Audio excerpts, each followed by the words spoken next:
So pagkatapos natin i-cut para sa lahat at natagpuan na natin yung yung coin. Time to eat.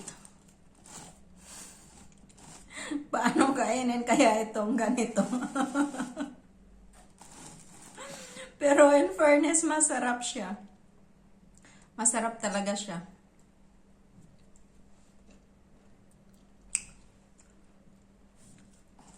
Tingnan mo anong nangyari. Parang binabagyo.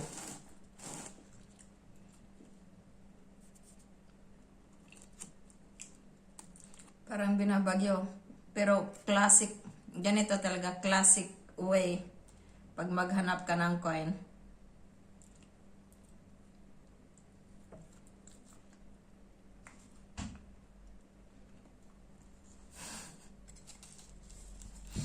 Ano na to? Mukbang ng cake. Mukbang ng basilopita. Santa Claus cake. Mukbang. Pero masarap ito sa kape or tea sa umaga.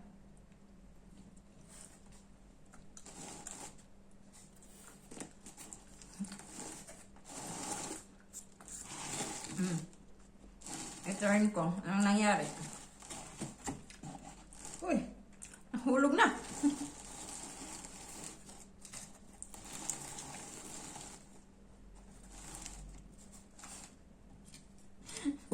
Pakita ko yung plato ng lalabs ko. Anong ginawa niya? Naghanap ng coin.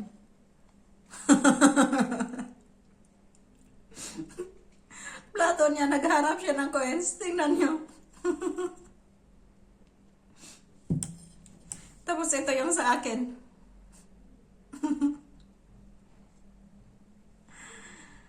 Oh, di ba?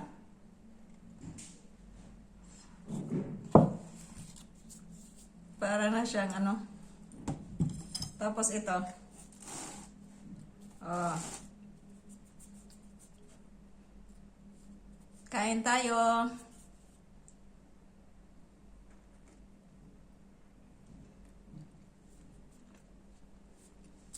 Masarap siya, hindi siya masyadong matamis. Maraming walnuts sa loob. Masarap.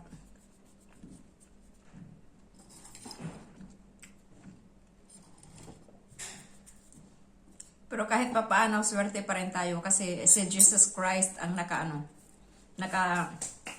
nakabunot. So, si Jesus Christ ang may hawak sa lahat. So, siya na ang bahala sa ating lahat ngayong year na to. So, lucky us, Jesus Christ is the lucky one.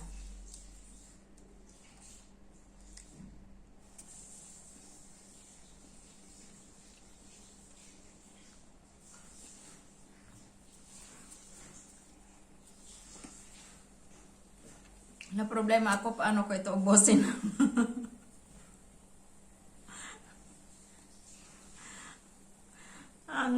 ang laki ng calories nito.